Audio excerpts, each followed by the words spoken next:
Welcome to the Truth Podcast. I'm your host, Hany Rambod, and today we have a follow-up with Derek Lunsford. A lot of you asked, can you do a Q&A with Derek? And I said, sure, why not? We still have him here. Let's go ahead and put him on the podcast and let's do a Q&A with him.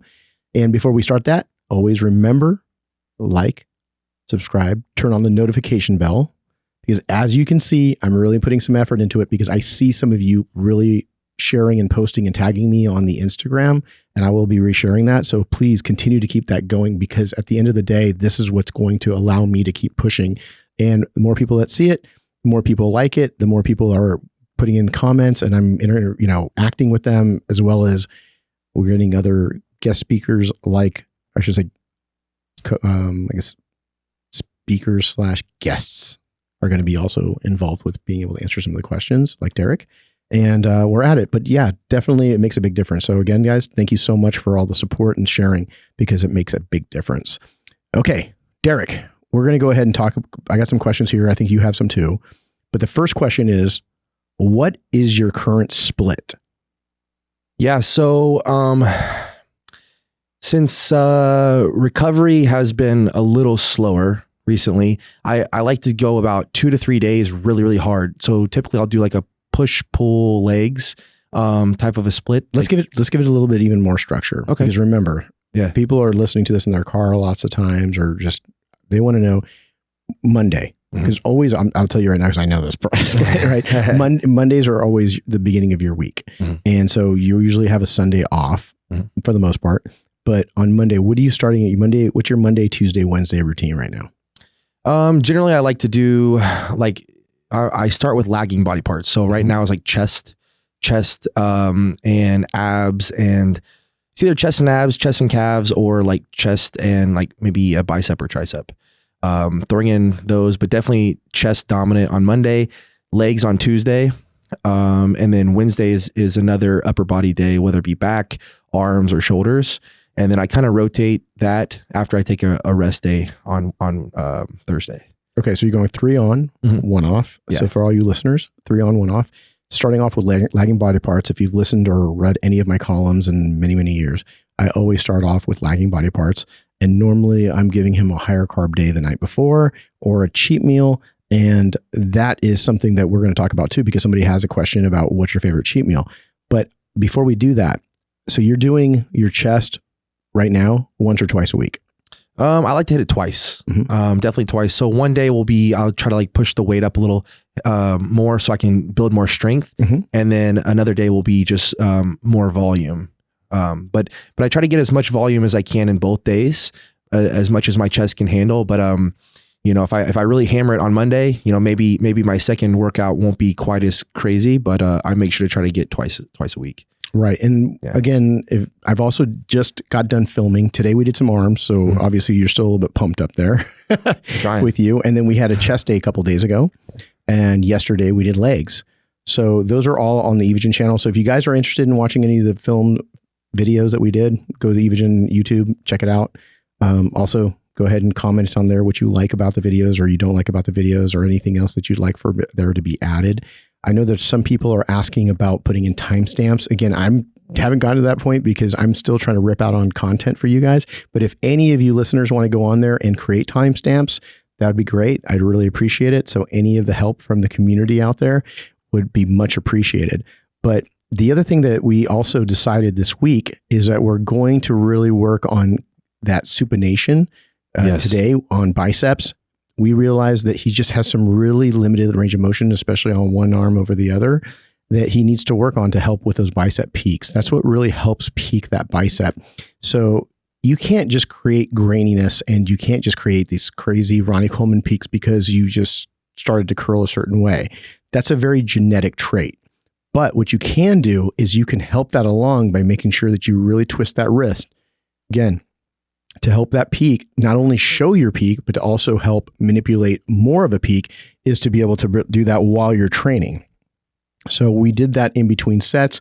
We lightened up the load. And as you'll see in the videos that we post, it's going to be not super heavy, but it is super hard. The workout was really bad. At points where I thought you were almost getting sick, to a point where, I'm like, oh. Yeah, I went to go get some water, and I think you walked behind me thinking I was throwing up or something. Yeah, I was like, where did you go? Don't hide. Don't run away. But it was a really good workout. And then on top of that, we do some changing up of the quads and the hamstring types of workout, where we did add in about 3 exercises on the quad dominant workout we did yesterday. So we added in a leg curl, also the seated leg curl, and then also a single leg curl. And then on the hamstring dominant days, that we're obviously adding in the straight leg deadlifts, and then going to be doing different versions of the straight leg deadlift.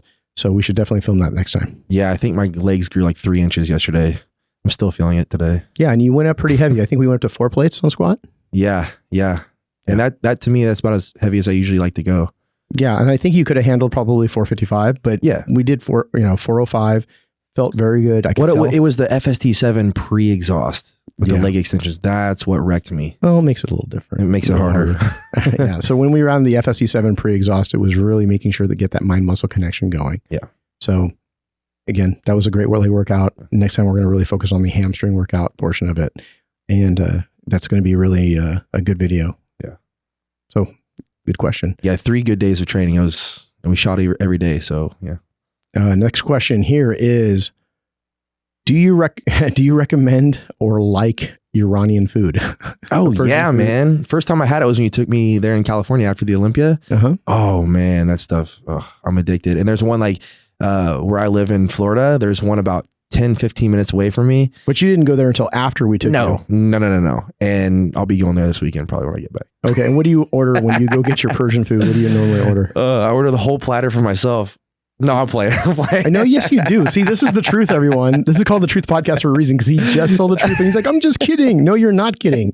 You're full of shit. You are full of shit. So me and my wife go out, right? Do you remember the name of the platter? Do you know the name of it? No, the kubide, the chicken, and I don't remember. Juja kebab, bro. Is what it is? Yes. Can you say it? Repeat after me. Juja. There you go. Juja? Yeah. Yeah. So I get the Juja, I guess. So no, we go there and it's the first time we went, right? They didn't know us obviously. So we go and there's it says a dinner for 2, me and my wife. And we're like, no, we'll take the dinner for 5. And they said, oh no, that's too much food. I said, you obviously don't know us, do you? That's right. Well, and that's Hadi's favorite food. And Hadi actually was dieting off of that food. No way. Because they would make it for him without the oil. It's pretty clean. Yeah, it's very clean. It's bodybuilder friendly for sure. It is. And so then Hadi would go in there all the time and he, they would know his exact meal. And then the waitress and everybody knew it was Hadi and they'd come over and, hi Hadi, it was funny because I remember you saying it was your first time and I'm like, what? Yeah. Huh? And I was honestly, I was a little nervous because I like to try new things, but I was also hungry at the time. And I was like, I really hope I like this. And I was like, this might be one of my favorite foods now. Yeah, well, Jay loves it. Phil loves it. Everybody I've taken to it so far have really liked it. So if you guys go out there, make sure you let them know that, Hany Rambod sent you. Swipe up 10% off at a Persian restaurant near you. Okay, next question. All right. Do you use carbs for fullness? Yeah, definitely. Carbs will make your muscles rounder and fuller, but don't forget the fats. Also, the one thing that I've noticed changing this year was the 3D. I'm consistently using the 3D and the AQ. And this isn't a plug for the supplements because we're sitting here talking on the podcast.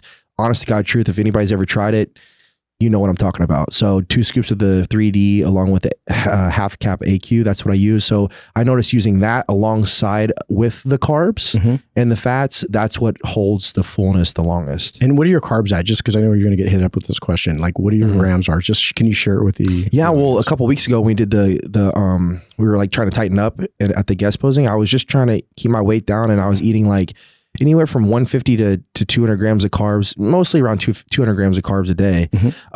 Lately, I've been eating around 300 grams of carbs. For me, I feel really, really good on that.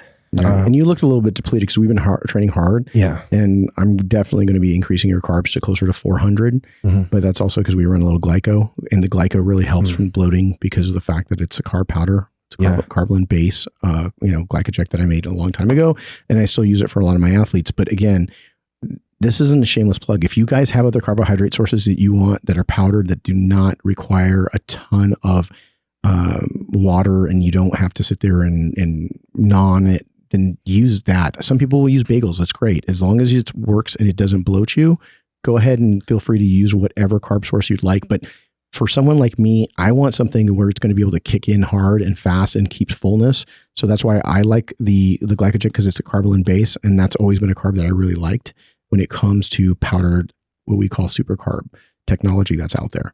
So my favorite time to use that is 100% for sure intra workout. I know a lot of guys like to do it pre or post.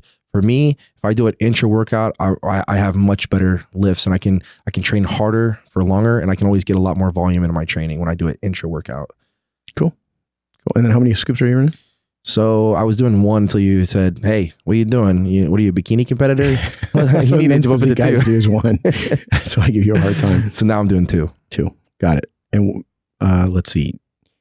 Next question is, when do you think of or do you think of retirement? I guess retirement? Yeah, that's a weird question, but that's a good question, because there's a lot of like younger guys for some reason in classic and 212 and open, like, are talking about, oh, in 3 or 5 years, by 30, I want to retire. Like, I don't know, man. I just turned 29. I feel like I just got started. So there's not even been a thought of retirement anytime soon.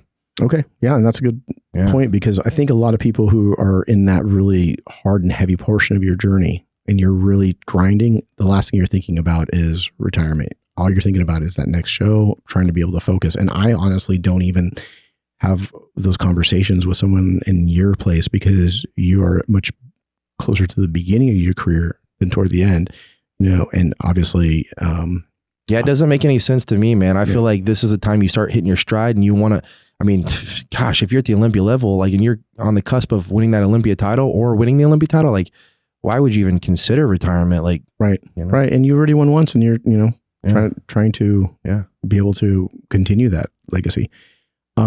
Let's see here. What was your weight at the guest pose? All right, guys.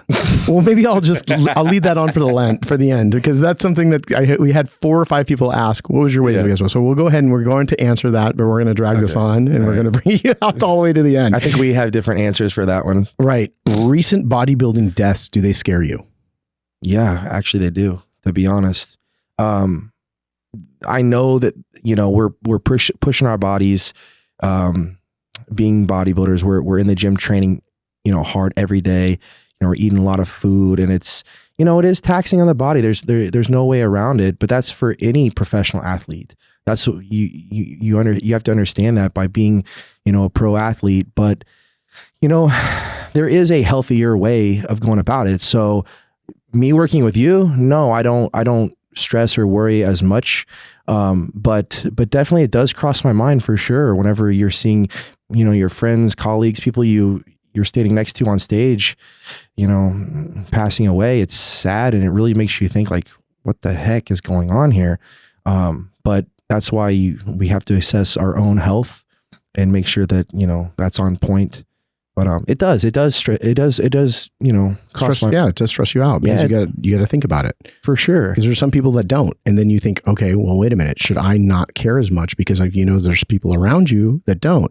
But I think that we're all on the same page, and that's how I treat my clients. I said, hey, look, you're going to have to do the safest way possible, and it's not always going to be the fastest man to the top of the mountain. It's one of those things where you're going to be like, hey, you got to really try to do the best you can, because there's a lot of different things when it comes to, it's just even like training, it's occupational hazard. If you go in there and you train crazy and you're throwing around a bunch of that weight, you're more likely to tear a muscle. And you got to make sure that you really do what you can to try to work your way into that. And if your frame is not able to take care of that, it's the same thing as doing PEDs or anything else. Mm-hmm. You cannot push your body beyond its genetic limit.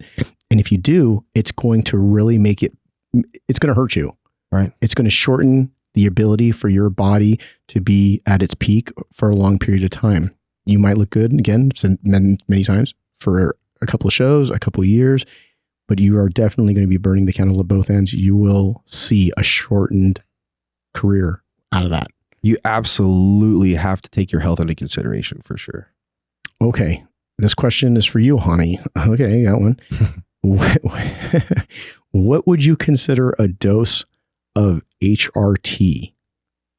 I guess they're asking, what is what is an HRT dose? Because I think some people are asking about this whole thing about what's considered natural and everything else, because I had a couple of those questions as well. So I'm going to kind of lump that all into one. When it comes to doctors, most of them tend to do a 1 to 200 milligram dose. And that could be anywhere from 5 to 7 days, or maybe even longer at that 1 to 200 milligram dose. You have to speak to your doctor about what that is. Also, how the testosterone metabolizes in your system has a lot to do with it as well, because what might be high for someone else with some blood work might be low for someone else. So it has a lot to do with your metabolism. That's why you want to get with a doctor and get checked.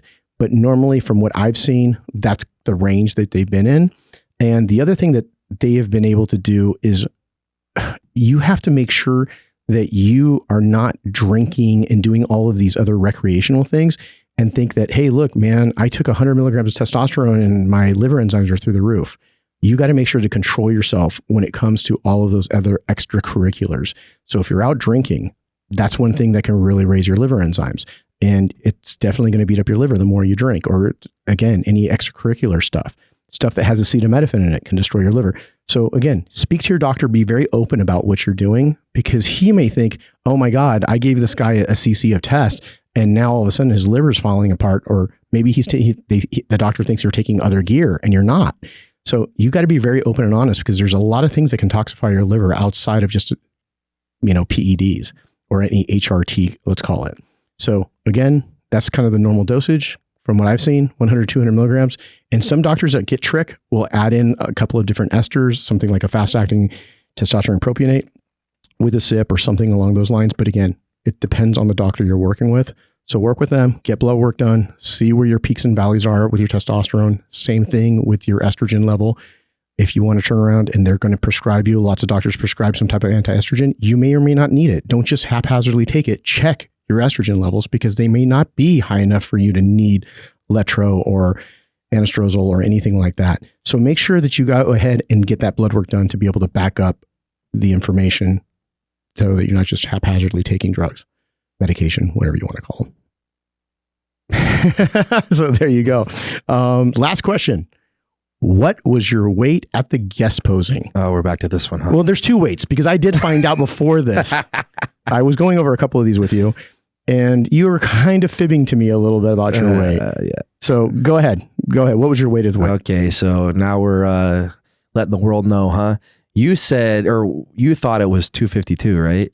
Well, you made it sound like you're 252, 249, 252, because that's where I wanted to be at. I know.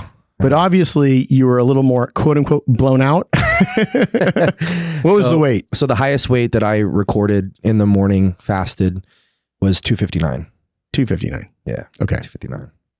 So whoever out there was saying 260, good guess. You're pretty close. Yeah. Pretty close. You're pretty close. Yeah. Yeah. I still think that was your nighttime weight after you ate. Oh, for sure. Like it had to be over 260 for sure, but 259. No, I think that it was the other way. I think the scale was broken, because when I looked at you, I'm like, you don't look 260. But anyways, either here or there. I mean, again, I go by the look, not by the scale. But at the end of the day, I think it was a good look in the 50s. Let's just call it the 50s. There you go. And and like that lower 250s, or even mid 250s, like I feel like I can move, I can get around. I don't feel, like I actually feel pretty decent. Yeah. Well, and then I'm going to get ready to go weigh you right now. Oh boy. There's no scale at the hotel, guys. So we got to take him to the Evogen headquarters to go weigh him in before he goes back home. So again, that was awesome, man. We got all the questions done, and everyone that was participating in the Q&A, thank you so much. Again, Hany Rambod here with Derek Lunsford, 212 Olympia champion, and that's the truth.